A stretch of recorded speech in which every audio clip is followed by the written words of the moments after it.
Annonce de notre commanditaire Fermentis, votre fabricant de levure sèche active, qui modernise son outil de production pour vous proposer une qualité de produit encore supérieure. Contrôle de qualité supplémentaire, ouverture facile, nouveaux emballages avec des codes QR uniques pour améliorer la traçabilité des produits, de nombreuses nouveautés pour toujours mieux répondre à vos besoins. Pour plus d'informations, fermentis.com.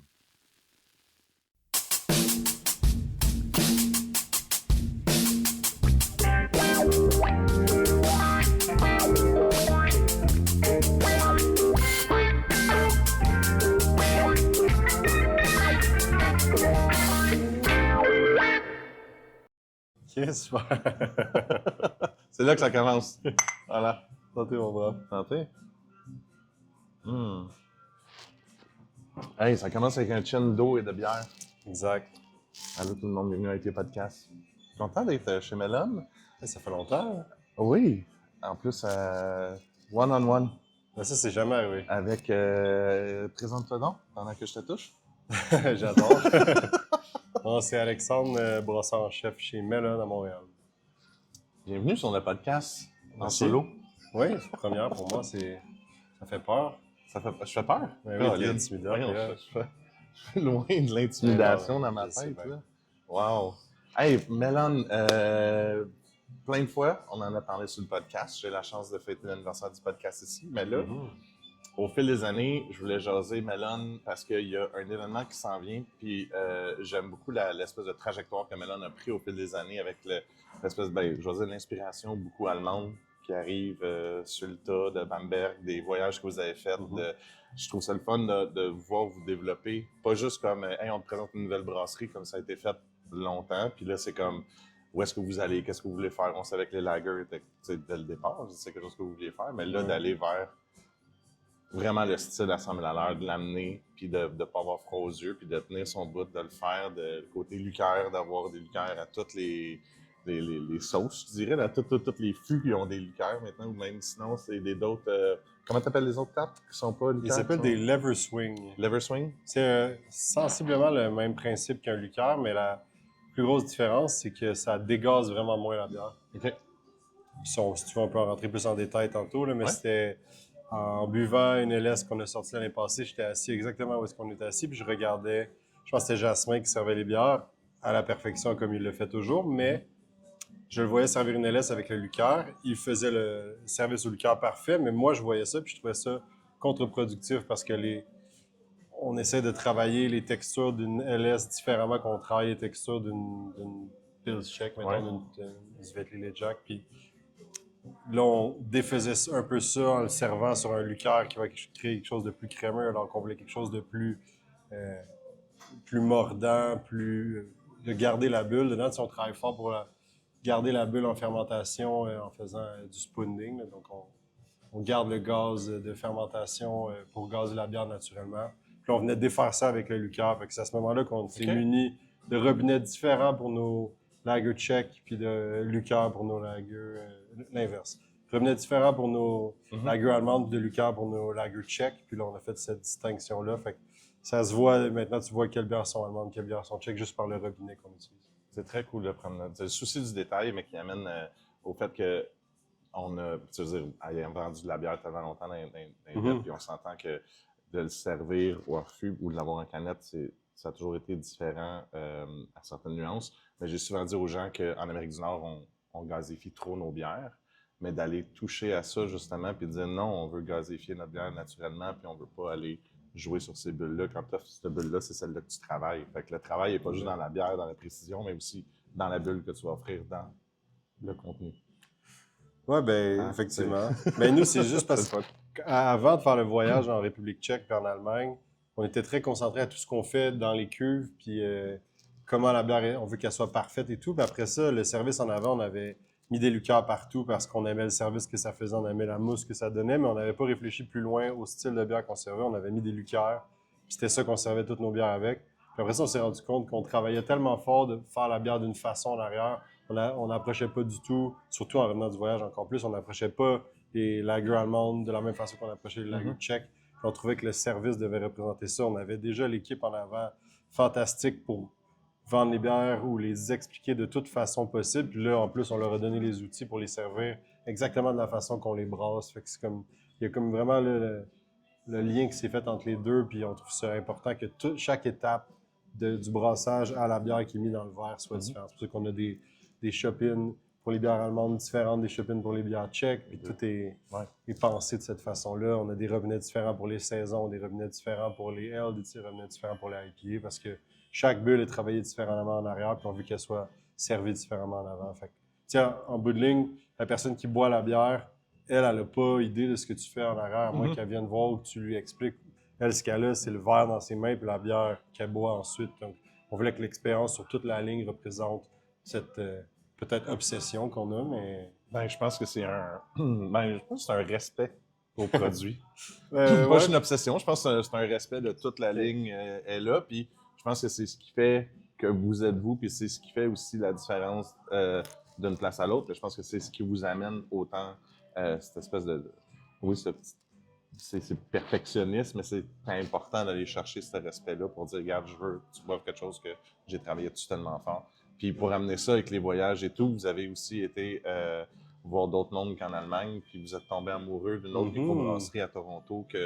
D'ailleurs, je suis vraiment tombé en amour avec eux autres aussi, la première visite que j'ai faite. Fait que pour moi, je les voyais déjà comme votre penchant torontois. Ouais, ben là, ceux qui ont suivi un peu nos réseaux sociaux voient que souvent, on finit par aller à Toronto, puis on finit à aller souvent à la même brasserie sur la rue Saint-Clair à Toronto.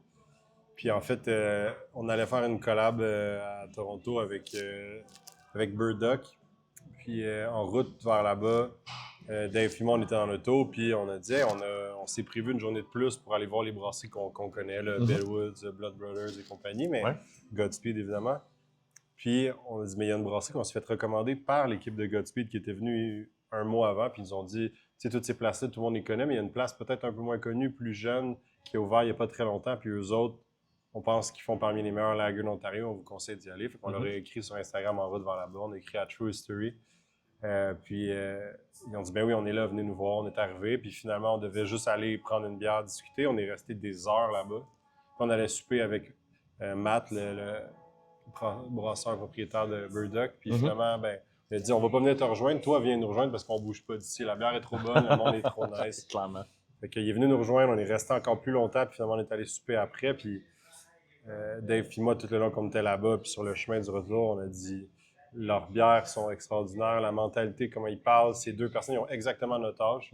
À toute fin pratique, il y en a un des deux qui est né à quelques semaines d'intervalle de moi, puis l'autre à quelques semaines d'intervalle de Dave, la même année. Les brasseries ont sensiblement le même âge. C'est un petit peu plus jeune en âge brassicole que nous, mais c'est une question de mois.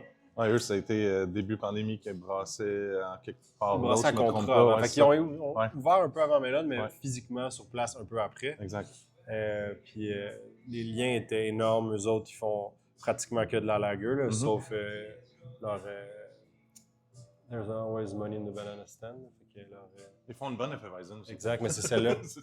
Mis à part celle-là, puis leur Dunkelweizen, ils font pratiquement que de la lager. Là, nous, on fait quand même du houblon puis de la fermentation mixte, mais niveau lager, on était vraiment sur la même longueur d'onde. Puis là, au début, c'était sur la bière plus, parce que je veux dire, en quelques heures, tu deviens pas amis, mais on a commencé à échanger beaucoup, Adam, le brasseur là-bas et moi. Puis plus on jasait, plus notre vision du milieu brassicole, notre vision de la bière et tout, c'était très, très, très aligné. La seule chose qui nous distanciait, c'était la 401 entre Toronto et Montréal. La petite route. Même qu'ils sont pas des très grands fans des livres, fait que on s'est bien entendu rapidement grâce à ça aussi. Puis ils adorent Montréal, la mère de Matt, qui est l'autre, qui est le Dave de True History, est québécoise. Fait que, en tout cas, on avait beaucoup de liens, puis l'amour est né comme ça, puis les collabs se sont enchaînés, on en a fait plusieurs. Puis une obsession que Adam et moi on a, c'est la LS. D'apparence, toute simple, cette lager-là, tu la vois sur un menu, c'est une bière blonde, il n'y a pas beaucoup de houblon, il y a presque juste du malt, pas beaucoup de caractère de lever, mais les deux, je ne sais pas pourquoi on a eu une obsession, puis nos discussions se sont enchaînées là-dessus. Adam a étudié à Munich, il a fait son cours de brasseur à Munich. Puis dans ses notes, puis dans des écrits qu'il a ramenés, ça parlait d'une Country LS. qui est comme une LS, qu'au lieu d'être straightforward, un type de malt blond, qui a un petit profil de malt un peu plus complexe et diversifié qu'une LS classique. C'est pour ça qu'il l'appelle une country LS, un petit peu plus rustique, là, une LS du pays. Puis on se dit, crime, on en fait une, ça serait cool. Ouais. Puis on se dit, ben là, tant qu'à faire l'aller-retour, toi, vous venez à Montréal, nous, on va à Toronto la faire, crime, on devrait faire 2 collabs. Puis on fait une autre bière allemande, puis on part sur une chire allemande parce que lui est très focus Allemagne ayant étudié là-bas. Puis nous. Ça l'amène ça. Exact. Ça amène le petit côté. L'amour. Je veux en faire plus. Exact. Puis nous, ayant fait le voyage, on a adoré tout ce qu'on a bu là-bas. On a adoré la droitesse des brasseurs, puis la tradition et tout. Puis on s'est dit, on fait une autre bière. Puis là, après 2 bières, on s'est dit, mais le coup, on fait un événement. Ouais. On fait un événement avec ça. On fait 3 collabs, puis on fait voyager les gens au travers du monde brassicole allemand. Puis, ben là, tant qu'à être là, puis on en fait 5. Puis finalement, c'était rendu qu'on faisait 5 collabs à chaque place. Fait que 10 bières, puis là, on est parti sur une dérape de faire des steins, des mugs en céramique par un artisan à Bedford, dans les cantons de l'Est, puis de faire de la merch avec notre fournisseur habituel de merch. Puis fait que c'est parti sur cette dérape-là, qui finalement n'est pas tellement une dérape quand tu regardes ce qu'on fait les deux. Ça fait vraiment du sens avec nos... Ça reste dans le même esprit, dans la même... Exact. C'était comme un... Puis les 5 sont venus comment, en fait? C'est-tu comme, OK, ouais, là, mettons, tu disais, oui, une LS, c'est cool. Là, après ça, t'es OK, mais est-ce que les autres styles, c'était d'autres styles que vous vouliez aussi présenter, que vous vouliez travailler? Ou ça allait de soi d'une bière à l'autre? C'est quoi? Ce que je veux dire, c'est-tu l'idée de vouloir présenter plein de styles ou c'est une bière, en fait, ben si on fait elle, il faut absolument qu'on fasse elle, il faut absolument qu'on fasse elle? C'est plus la première option, c'est que dans le fond, quand on a parlé de la Country LS, qui était comme un peu plus la Bavière rurale, entre guillemets, on s'est dit, OK, mais là, on présente cette région-là. Puis là, le but était devenu un peu de présenter différentes régions brassicoles d'Allemagne au travers des bières. Fait vraiment de faire voyager au travers de l'Allemagne brassicole par la bière. Ah, cool. Okay. C'était comme une lettre d'amour au monde brassicole allemand. Puis une façon pour les gens qui viennent dans nos salons de dégustation de voyager. OK, ça, c'est ce qui se passe plus au nord de l'Allemagne, c'est ce qui se passe plus en Bavière, c'est ce qui se passe plus en Franconie, c'est ce qui se passe plus à Munich. Fait que c'est un peu ça qu'on a voulu faire avec tout ce projet-là. Puis c'était autant une histoire d'amour amicale entre True History puis Melon, de vivre tous ensemble, de faire ces collabs-là, de partager. Là, ça fait 1 an qu'on travaille là-dessus, puis qu'on s'échange, puis qu'on a fait les allers-retours pour faire les collabs, parce qu'il y en a une qu'on a brassée, ça fait des mois, là, la LS, qui est la bière fort un peu de ce projet-là, parce que ça a été la première. Cette LS-là, ça fait des mois qu'on l'a brassée. Là, si je ne m'abuse, c'était octobre-novembre. Ça fait très longtemps. Puis après ça, c'était au travers de notre amitié et notre amour pour la culture brassicole allemande. On a construit ce genre de voyage-là, puis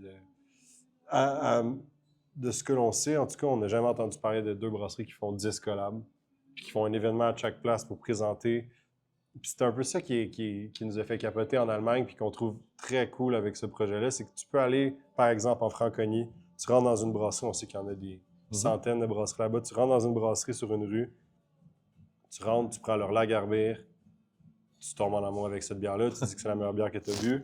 Tu traverses la rue en face, qui est pratiquement la même eau. Ils doivent s'approvisionner des producteurs de houblon puis d'orge similaires étant dans les mêmes régions. Tu traverses la rue, tu prends la Lagerbier de la brasserie d'en face, complètement différent. Oui, je suis d'accord. 2 interprétations de bières qui, à toute fin pratique, se ressemblent. Et les visions des 2 places peuvent se ressembler, mais font en sorte qu'ils ne brassent pas la bière exactement pareil. C'est ça qu'on trouvait cool. C'est des collabs, mais étant des systèmes de brassage différents, des eaux différentes, des façons de faire différentes de True History et de Melon. Fait qu'on présente 2 bières qui ont des recettes similaires ou pareilles, puis ça donne des bières différentes. Fait que c'est ce qu'on fait. On fait vivre un peu ce truc-là. 2 brasseries qui font la même bière, mais que ça donne pas le même résultat. Fait qu'il va y avoir les 10 bières, dont les 2 versions de la LS côte à côte que les gens vont pouvoir essayer côte à côte. Puis pour toutes les bières, ça va être ça. Dans chacun des événements, vous allez présenter les 10. Exact. Cool. Donc, l'événement s'appelle de Saint-Clair à Saint-André. Donc, Saint-Clair, la rue où est installée True History à Toronto, puis Saint-André, la rue où on est installé à Montréal. Le logo, ça représente la 401 entre les deux. Là. C'est une autoroute de façon très graphique et design, mais ça présente l'autoroute entre les deux. Ça a l'air un peu, je veux dire, armoirie ou de la façon dont c'est fait. 100%, c'était pour représenter ces trucs-là. Il y a beaucoup sur les bières en Allemagne. Le design allemand est souvent autour de ça. Puis c'était aussi un hommage, vu que c'était sur la route, on a parlé souvent de la 401 parce que c'est la route la plus plate au monde, probablement. C'est Non, c'est vrai, plate. c'est très vrai. Ça n'a pas de bon sens. La route après, Dave il me fait des faces. La route après peut-être 6h30, mettons, avec une petite affaire de trafic parce qu'il y en a toujours rendu à Toronto et à Montréal. En effet. Mais mettons, ces 6h30-là, il y a l'air de 12. Surtout quand tu reviens d'un week-end de collab et que tu as goûté à quelques bières en fût, la route est encore plus longue. Dans le corps. Exact. Mais c'était pour faire un hommage à la route, donc c'est influencé un peu par le branding des trucs de course, de racing, plus old school, années 70-80, avec un truc d'armoirie. Il y a comme un mélange de tout ça. Là. Tout le projet de Saint-Clair à Saint-André a été collaboratif. Les recettes, le design, le nom des bières. Le design, c'est Megan qui fait le design pour nous. Ouais. Puis Tyler qui fait le design pour eux. Ils ont travaillé conjointement. Fait qu'ils s'envoyaient des ébauches, puis ils modifiaient l'ébauche de l'autre pour toutes les canettes, pour le design. Fait que tout a été fait collaborativement de A à Z. Ah, c'est cool que je regardais justement la présentation, le logo et tout, puis j'étais comme... La fiche de l'annonce que vous avez faite, je trouve ça fou comment tu le sens que c'est les deux places. Vraiment. Pour suivre les deux pages, pour aller avoir été aux deux places, c'est vraiment cool. Il faudrait juste qu'ils vous donnent un peu de tapisserie, que vous en mettiez quelque part dans les salles de bain ou quelque chose. Tu sais, ils ont quand même eu une carte. Elle est faite pour eux. Ah, oui. Un artiste qui a dessiné la tapisserie qu'ils ont faite partout dans les salles de bain et dans le bas des murs. C'est magnifique, la tapisserie. C'est vraiment une belle tapisserie. C'est vraiment une belle place. Il faudrait un petit coin juste eux autres. Ben, nous, on avait le goût, là, comme je te dis, Adam puis moi, on partait sur des délires. Là. Ils voulaient trouver un artiste pour faire le poster en crochet, parce que c'est imitation crochet, l'effet du poster de l'événement. Fait qu'ils voulaient trouver un artiste pour le faire en vrai crochet. Il aurait fallu faire deux, parce que sinon, c'est qui aurait gardé le crochet? Clairement. Mais eux, c'est en anglais, fait qu'il aurait fallu avoir une version anglaise, une version française. Sur la merch, tout est en français parce qu'ils trouvent ça stylé, le français, mais pour le poster d'événement chez eux, ça a été traduit From Saint-Clair to Saint-André. OK, From To. Exact. From To. Ça s'est changé au From To, comme ça. Puis, j'ai vu, je suis en train de boire une bière qui a un lien un petit peu avec oui, une bière d'inspiration dans le monde. Ben oui. Très, très le fun. Très, très belle bière, toujours. Comme toujours. Merci. La Bamberg Bock-Beer. Oui, venez chercher ça tout le temps. Ça, c'est un autre projet de folie allemande qui a été lancé, instigé en fait plutôt par les Degarde. Oui, les Bock. Exact. Le Bock-Beer NT, je le dis certainement mal parce que mon allemand n'est pas à point, mais je ne pourrais pas te reprendre. C'est une célébration qui se passe en Allemagne à chaque année. La Bock est un peu la bière des temps plus froids, quand les gens commencent à sortir les laines. Ils sortent cette bière-là. C'est une célébration à chaque année. Puis ils se laissent la place. Les brasseries se laissent toute la place de sortir leur Bock. Donc, ils sortent un calendrier. Puis chaque brasserie, chacun à son tour, sort la Bock pour que les gens puissent aller à chaque endroit. Puis on a fait un peu le même principe à Montréal. On avait pratiquement une semaine chaque là, avec Wills a participé, Silo a participé, Dieu du ciel, le Pomme, Hildegarde et nous. Puis il y avait ce calendrier-là. Puis on a chacun sorti notre itération d'une Bock Beer. La note est inspirée par deux brasseries proches de Bamberg, de où son nom. Puis aussi, la note est passée dans notre food. On a un food dans lequel on passe toutes nos... pas toutes nos lagers, mais certaines de nos lagers. Puis celle-là est passée dedans pour ajouter au côté un peu traditionnel, là, parce que avant l'arrivée des fermenteurs en stainless conique, il y avait beaucoup de cuves qui étaient faites de bois. Ouais. C'est pour ça qu'on a s'est dit ça va faire du sens avec une Bock inspirée. Tu parlais du coin où, d'une place à l'autre, tu peux goûter justement chaque coin de rue, tu peux goûter une Bock différente, une Bock bière différente. En fait, ça me fait penser quand justement j'ai été en Allemagne avec Martin, donc on va justement glisser le mot dans 2 petites secondes, mais on avait été visiter un espèce de... Il y a un endroit où ils fêtent des Kellerbier. Fait que tout le monde a son petit coin, parce qu'un Kellerbier, c'est une bière de sous-sol. Fait que tout le monde a leur coin où ils font leur bière sur une... C'est comme une côte. Je pourrais pas me mélanger c'était où, mais on... Je sais pas si on parle du même, le Kellerwald, mais il y a celle-là qui est comme pas loin de Roppel, d'une brasserie en arrière, puis il y a 3-4 brasseries dans la montagne avec leur Keller. Puis sinon, il y a aussi la forêt des Keller, que tu te promènes, puis tu sillonnes la montagne, puis il y a des Keller partout. Oui, exactement ça. Ouais. Puis on avait été en haut, il y avait une place de table pique-nique, puis le maire de la ville était venu ouvrir un casque pour nous autres. Je me rappelle plus du nom de cette... Juste pour nous autres, parce qu'on était une grosse gang. Ça ressemble à Forsheim, qui est une ville qui est juste à côté de la forêt, puis le nom de l'événement, je ne me rappelle plus exactement comment il s'écrit. Là. Il y a une bière de Schilling qui est exactement ce nom-là. Il y a le Anna Fest, là, qui est comme le festival. Il y avait tellement d'informations à prendre cette semaine-là, ces moments-là que j'ai passés. À un moment donné, j'en oublie, ça fait quand même une couple d'années. Mais juste justement cette idée-là, je trouvais ça le fun parce que partout où on allait, c'était un peu ça le réflexe aussi. Non seulement il y a l'histoire, comme tu sais, là tu parles d'histoire, c'est vraiment cool. Ça amène un plus à justement la bière que tu bois. Mais en plus, d'un coin à de l'autre, il y a comme, même comme tu dis, juste le bord de la rue, il y a une bière qui va être aussi excellente, qui peut aller te rejoindre sur d'autres. Puis là, dans cette espèce d'endroit-là, ben, c'était la même chose. C'est comme tout le monde a un Keller à ce moment-là de l'année. Fait que tu es dans la côte, puis tu te promènes d'une place à l'autre, d'une entre guillemets, micro à l'autre, puis tu as un Keller, une Keller que tu vas goûter partout, qui vont toutes être différentes, mais c'est toutes leurs Keller qui vont te présenter. Fait que je trouve ça le fun que vous ameniez ça au Québec. Cette espèce de clin d'œil-là, de dire, regarde, il y a quand même une histoire en arrière de la bière, on l'a fait. Oui, on n'habite pas, je veux dire, True History, c'est pas au coin de la rue, mais de dire, il y a quand même cette passion-là, puis vous retrouvez ça, vous allez présenter les 10 bières dans la même soirée aux gens. Non, je pense pas que ça s'est déjà fait. Je veux dire, on voit souvent des collabs, je sais pas, une microbrasserie au Québec fait une collab avec une microbrasserie en Ontario, puis ou à Toronto même, puis pour être plus précis que pas dire Ontario, mais de dire on fait la même bière dans nos cuves, nos affaires, on l'appelle un nom, une petite variation, mais c'est la même, mais c'est une. Puis souvent les gens vont faire comment, ben je peux pas aller aux deux parce qu'il n'y a pas un événement pour un release de une bière, mais je vais acheter les 2 canettes, puis je vais pouvoir boire les 2 canettes puis les comparer.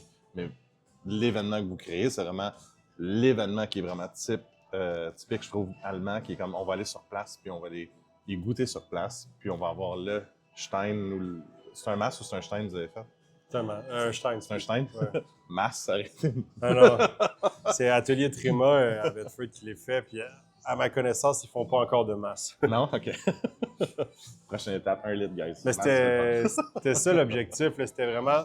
Parce qu'en fait, on est des brasseries tous les deux qui, ce qu'on privilégie le plus possible, c'est que les gens viennent sur place pour vivre l'expérience complète Melon, puis l'expérience complète True History là-bas. Ouais. C'est d'avoir nos brasseries qui sont vraiment axées sur un bon service, une expérience. Tu sais, ça va tellement plus loin que la bière. La bière, c'est le véhicule, mais ça va tellement plus loin que la bière. C'est l'ambiance, c'est la vibe, c'est l'expérience que tu vis, c'est les valeurs qui sont représentées, que les gens viennent puis veulent s'associer à ces valeurs-là. Puis c'est ça qu'on voulait faire avec cet événement-là, c'est que les gens du Québec viennent à notre version de l'événement, puis que les gens d'Ontario ou de Toronto aillent à la version de True History. Puis, en tout cas, tout a été une folie, mais tu sais, calculé. C'est un peu ce qu'on fait ici. On calcule vraiment ce qu'on fait, puis on est sérieux dans notre processus, mais après ça, on se prend pas au sérieux dans la décoration, puis dans les noms des bières qui sont des jeux de mots avec des chansons, puis on s'amuse comme ça un peu, puis ils font pas mal la même chose là-bas. Puis ça se retrouve particulièrement dans le nom des bières. Ah oui? Quand on a pensé au nom des bières, on l'a pensé comme si c'était vraiment une discussion entre Adam et moi quand on se parlait qu'est-ce qu'on brassait. OK.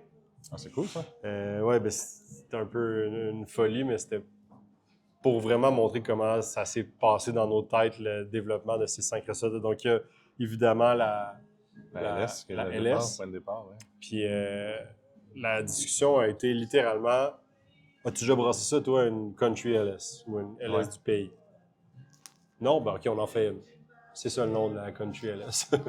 C'est long comme ça, mais c'est la discussion. OK. Puis ensuite, la discussion a continué par, ben là, tant qu'à être à chaque place, on fait-tu 2 collabs tant qu'à y être? On fait-tu 2 collabs tant qu'à y être? Sinon, tu sais, je me trompe peut-être dans quelques mots, mais à toute fin pratique, c'est ça. Puis la deuxième, c'est une Pilsner inspirée par le nord de l'Allemagne. OK. Les Pilsner au nord de l'Allemagne sont reconnus pour être assez sèches. Puis merci. T'aimais pas le fait qu'il n'y avait pas de bière? Moi non plus, c'est cringe en temps. Ouais, David vient m'apporter une bière, mais c'est bien, il fait bien, il me garde hydraté. Donc c'est ça, une Pilsner inspirée par le nord de l'Allemagne. Le nord de l'Allemagne, les Pilsner sont sèches, sont tranchantes, sont bien houblonnées. Rien à voir avec, comme dirait Martin Thibault, rien à voir avec ce qui se fait en IPA en Amérique du Nord, mais pour les Allemands, c'est une offrande qui est plus houblonnée que, par exemple, la LS. En effet. Puis la conversation a continué à... rendu là, on devrait faire un événement avec ça, tu sais. Puis là, je vais te sortir la vraie liste des noms, parce que sinon, je vais les massacrer, parce que comme ouais, faut pas l'avoir.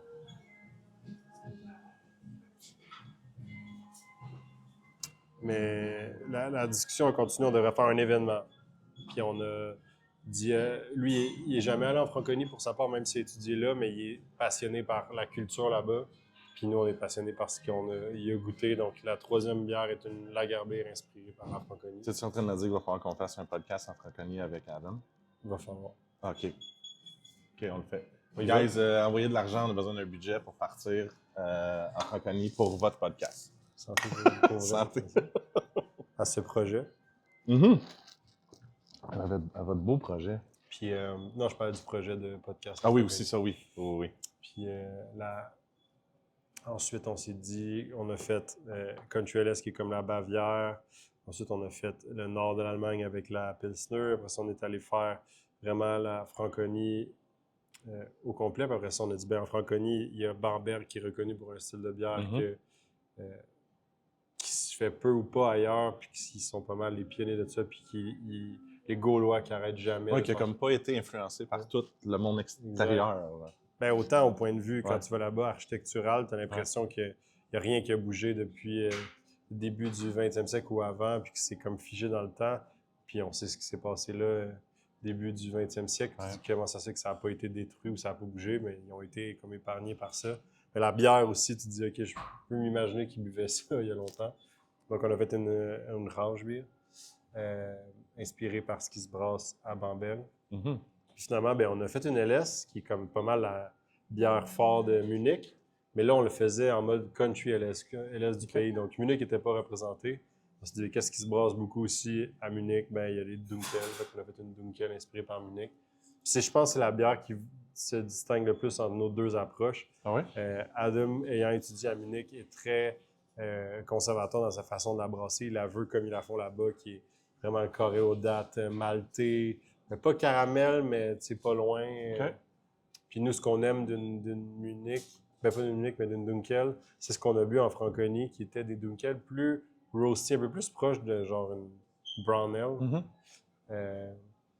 Donc nous, on l'a brassé comme en mode un peu hybride entre ce qui se fait à Munich, puis ces Dunkel-là qu'on a bu en Franconie. Mais reste que la recette est principalement inspirée par ce qui se brasse à Munich, mais préférence personnelle, plus vers le côté noisette, roasty, puis plus vers le côté carré aux dates. Puis au niveau des recettes que vous avez utilisées, est-ce qu'au niveau des grains, vous avez été capable de trouver le même grain de la même place? Est-ce que vous les avez fait venir de la même place? Très bonne question. T'es informé, c'est intéressant. Pour la LS en particulier, puis on en a aussi utilisé dans la Lagerbier, on a tous deux utilisé un malt qui est peu ou pas utilisé au Québec à ma connaissance, que Adam a trouvé un distributeur l'année dernière, puis il m'en a parlé pendant des mois de ce malt-là. Vous êtes content. Puis ensuite, nous, on l'a pris, puis on l'a adoré aussi, fait qu'on l'utilise pour certaines de nos lagers allemandes. Mm-hmm. Fait qu'on a tous les deux utilisé ce malt-là, qui est, selon la rumeur, le malt utilisé par Augustiner, qui font la célèbre LS. Ah ouais. Donc, encore plus excitant et authentique de se dire que c'est potentiellement le même malt qu'eux.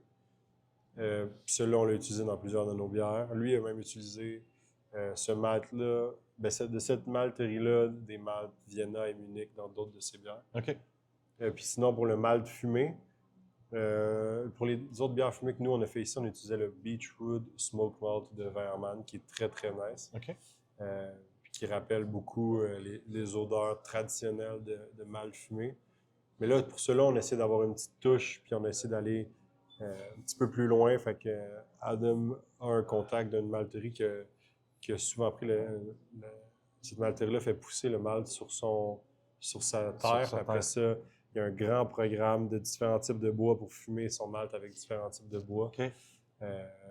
Puis celle-là, c'est le Mulberry Malt de cette malterie-là qui s'appelle Sugar Creek, petite malterie artisanale. Puis on a tous les deux utilisé ce malt-là. Très cool, ça. Ça, c'est le fun parce que je vois, tu sais, je veux dire, ils ont de l'équipement depuis justement des centaines d'années où ils font justement, je vais dire, griller, fumer le malt justement pour amener cette torréfaction-là. Mm-hmm. Fait que j'imagine que ça doit amener une signature quelconque, tu sais, mettons, tu le trouves au Québec comme tu peux, mais c'est bien d'avoir été jusque-là, d'aller chercher. Mais là, vous avez, fait que là, on parle de grains, on parle de l'eau, en fait, vous avez les deux, des façons de travailler votre eau aussi pour aller chercher. Est-ce que vous est-ce que vous la travaillez pour dire, ben moi, mon eau, je la travaille tout le temps comme ça, ici à Montréal, lui, elle travaille comme ça, ou est-ce que c'est, je veux aller la travailler pour qu'elle représente ce que l'eau qu'il y a là-bas? Très bonne question. On dirait que c'est pas ton premier podcast, PA. J'ai commencé hier. C'est ça? C'est nouveau, c'est une bière. Avec ton petit setup, ça n'a pas du tout l'air professionnel. Mais en fait, c'est une excellente question. Ça, c'est deux trucs. On a beaucoup de choses qui se ressemblent énormément. Adam et moi, en termes de vision brassicole, mais en termes de vision d'eau, lui, il est plus scholar, il est plus en mode vraiment il veut représenter exactement ce qu'il a étudié. Fait là-bas, oui, exact. Fait que l'eau de Munich, lui, il aime ça brasser avec une eau de Munich, par exemple, pour CLS. Pour le nord de l'Allemagne, il s'est inspiré de l'eau du nord de l'Allemagne. Lui, il aime beaucoup ça, faire ça. Donc pour il va aller chercher le nombre de sédiments quasiment qu'il y a dans chacune des eaux. Ça, il va aller chercher sur Internet. C'est quand même assez facilement trouvable, les profils d'eau de différentes villes. Très cool. Puis lui essaie d'émuler ça avec différents sels qu'il utilise. Donc pour la bière fort, un peu des 10 collabs, mais des 5 styles, on a fait le même profil d'eau. Okay. Mais nous, notre façon de travailler les profils d'eau, on a 3 différents profils d'eau pour nos lagers. Donc on est resté dans nos 3 différents profils d'eau. On a un profil pour nos lagers tchèques qu'on aime beaucoup. On a un profil d'eau... donc selon le style de la bière, vous avez changé. Vous avez gardé votre même profil d'eau. On a un profil d'eau inspiré par... honnêtement, j'ai même pas lu ce qui se fait comme profil d'eau là-bas. C'est plus de comment ça fait sortir la bière dans la texture, dans la minéralité. Okay. C'est juste pour ça qu'on a des profils d'eau différents. Puis on en a un qui est tchèque, on en a un qui est allemand, que nous, on appelle plus clean traditionnel, comme par exemple une LS ou une Pils du nord de l'Allemagne. Puis on a un profil plus rustique pour ce qui ressemble à la Franconie. Donc, on a aussi une lever pour chacun de ces 3 types de lagers-là qu'on brasse. OK. J'aime ça. C'est ça, je m'en allais là, au niveau des levures, en fait. Parce que les levures, là, pour ceux qui suivent le podcast, vu qu'il ne date pas d'hier, j'ai aussi un épisode sur l'histoire de la bière au Québec. Puis l'histoire de la bière au Québec, j'ai passé à... Il y a une petite place qui s'appelle la Mer sur Saint-Laurent, là, quelque chose. Jamais entendu. Eux ont une belle histoire du fait que, justement, ils ont ramené de la levure. Ça se faisait pas du tout. Ça se faisait pas du tout. Puis même aujourd'hui, je pense que ça serait assez... bref, ramener des trucs. Comme même Martha a déjà raconté dans une de ses histoires qui a ramené de la levure, le Indiana Jones de notre milieu brassicole québécois qui ramenait des trucs. Bref, à ce niveau-là, je vois qu'il y a une complexité. La levure amène aussi tellement son penchant dans une bière pour aller la travailler et à ramener du oomph, le petit côté que les gens aiment bien. Mais comment est-ce que vous avez pu aller travailler ça? Est-ce que maintenant, c'est plus facile d'aller chercher ce profil-là de levure qu'il y a là-bas? Parce que là, l'autre détail, ce serait de te dire, ils ont des tanks ouvertes, eux autres là-bas, qui vont travailler pour justement qu'on ne peut pas nécessairement faire au Québec sur X et Y raison. Là. Il y a des gens qui le font, par exemple. Il y en a qui le font, oui. Comme à l'île. Puis ils le font dans une vitre. Tu peux le voir en passant dans la rue. Mais c'est quand même une salle qui est fermée. Oui. Puis c'est comme ça qu'ils le font. Ça demande une certaine façon de faire et de contrôle différent. L'huile de garde, il touche pas beaucoup, peu ou pas, au levure sauvage. Nous, on en utilise. Fait que j'aurais quand même une certaine réticence à utiliser des cuves ouvertes quand dans l'environnement, il peut y avoir de la levure, que ce soit des brettes, des lactos, des pédios et compagnie, des bactéries et levures sauvages de toutes sortes. Donc, j'aurais quand même une réticence à utiliser ça dans le même environnement avec une cuve ouverte. Moi aussi, j'aurais une deuxième pièce. Puis là, étant à Montréal, l'espace manque. Donc, une deuxième pièce de fermentation ouverte est moins possible. Mais maintenant, il y a beaucoup de laboratoires qui développent ou qui plutôt propagent des levures qui s'approvisionnent en Europe et qui ont plusieurs souches. Puis nous, en fait, on utilise encore une fois une souche tchèque qu'on utilise pas mal à toutes les sauces pour ce qui est tchèque. On utilise une souche plus droite, si je peux dire. Elle a quand même un côté fermentant prononcé, mais plus droite qu'on utilise par exemple dans nos Pilsner et dans nos LS. Puis une souche qui est plus rustique, qui a été isolée d'une bière en Franconie. On l'utilise pour nos bières d'inspiration franconienne. Donc nous, on a utilisé ces 2 dernières souches-là pour la LS, pour la Pils, puis ensuite la souche franconienne pour la Raubier, pour la Gerbier, puis pour la Dunkel. Mais c'était pas la première fois que tu travaillais. Fait que tu les as travaillés déjà. Fait qu'il y a quand même une petite vitalité ou une petite signature Mellon à travers ça. Là, parce que la levure, plus tu retravailles, plus elle devient un peu toi, elle touche un peu ce que toi t'as. Oui, ben nous, on a un régime parce qu'il y a déjà, par exemple, Pat de Sutton qui a des centaines de générations Ouais. sur ça. Fait que lui, sa levure est On parle de vraiment... petits détails pour les gens qui. C'est vraiment du petit détail de Ben, levure, c'est là, intéressant. mais, Il y a un projet aussi geek que faire ouais. 10 bières en collaboration Mhm. sur de la lager allemande qui, pour un œil moins pas éduqué, là, mais quelqu'un qui est moins informé de la lager, pour lui, Ouais. ça peut sembler revenir du pareil au même, là, faire 5 lagers allemandes. De faire comme, ouais, ça goûte, ouais, c'est cool, c'est proche. Ouais, mais donc pour aller dans un projet aussi Ouais. geek, des questions aussi geek Faut se aller chercher posent. ce petit détail-là, là, à Puis, savoir. dans le fond, ben nous, c'est des levures, effectivement, qu'on connaissait déjà, Ouais. qu'on avait déjà utilisées, puis on fait pas comme Pat, qui est rendu à des centaines de générations, qui fait que sa levure est inimitable dans le monde. Elle a muté, puis c'est la levure de Sutton, elle est inimitable.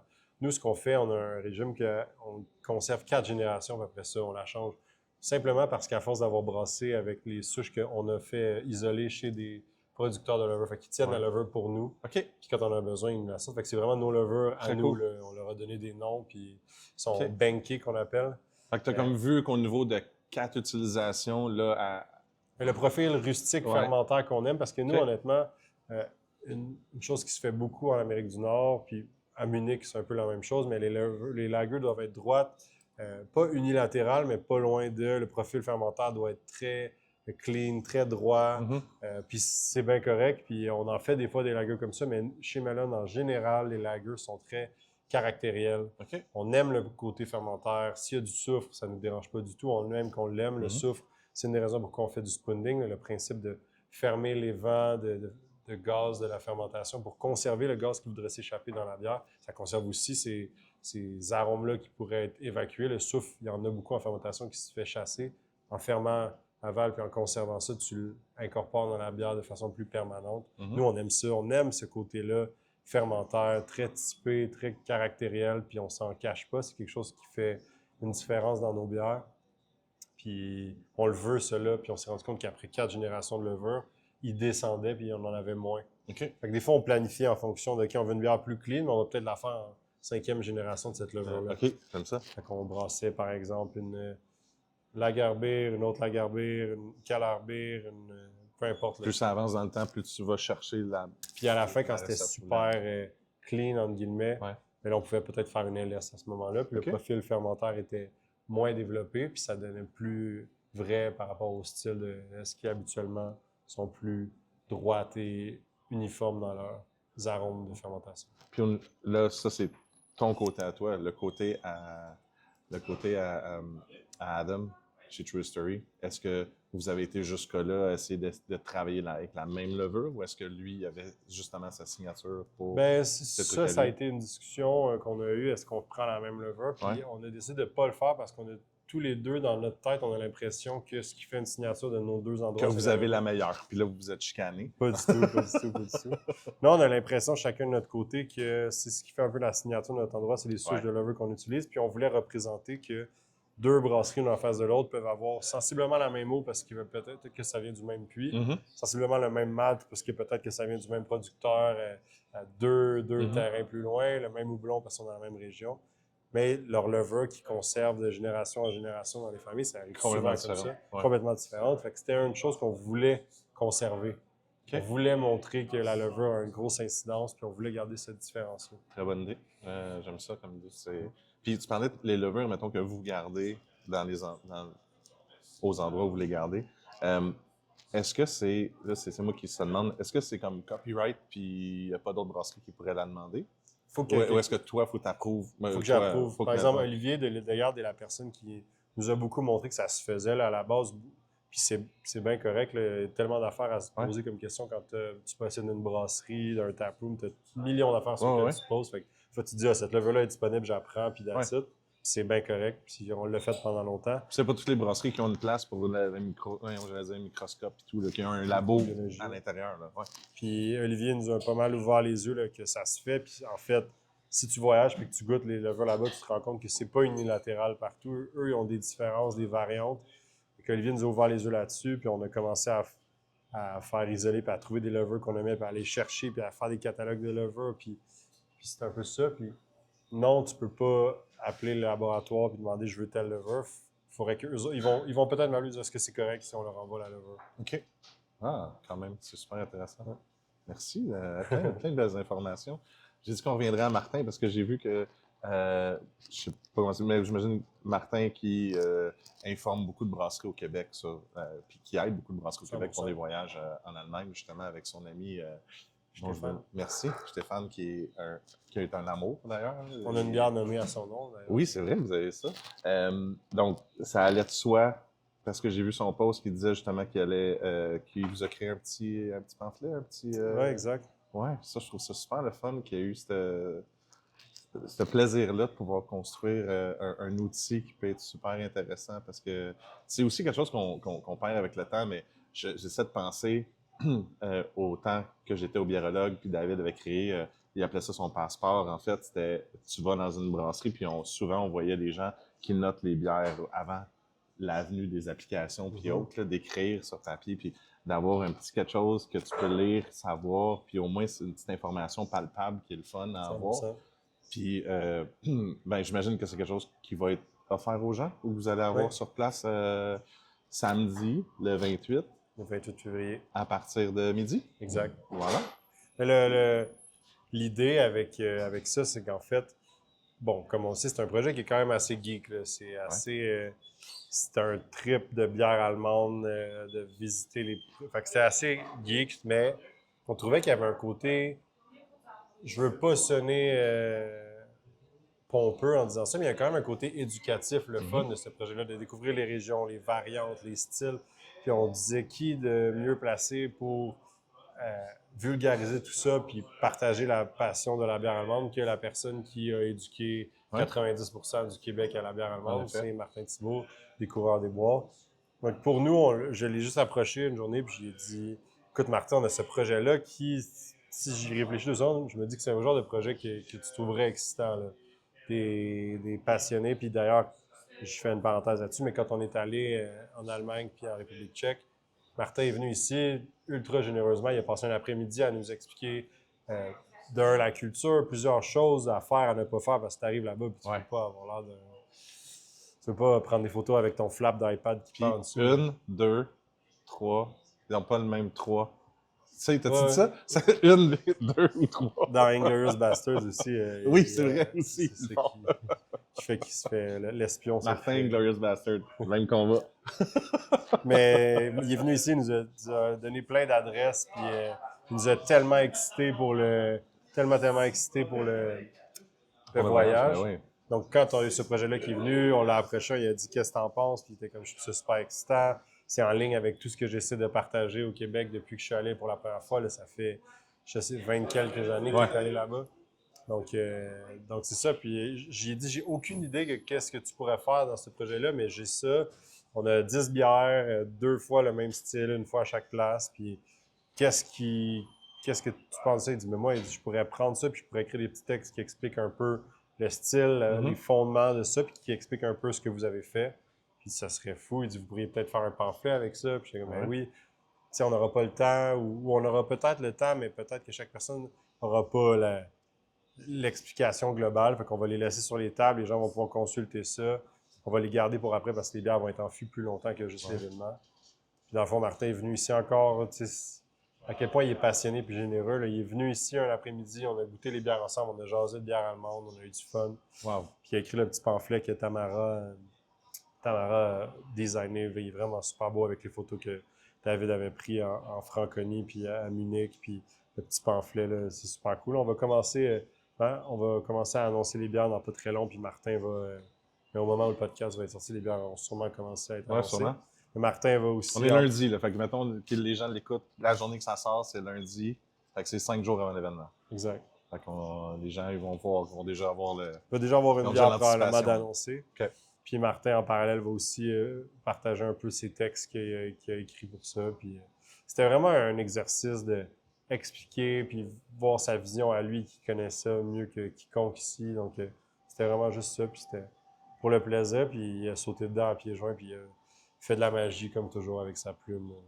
J'adore ça. Merci de ton temps et tout. Y a-t-il quelque chose que tu voulais rajouter sur l'événement, à part venir?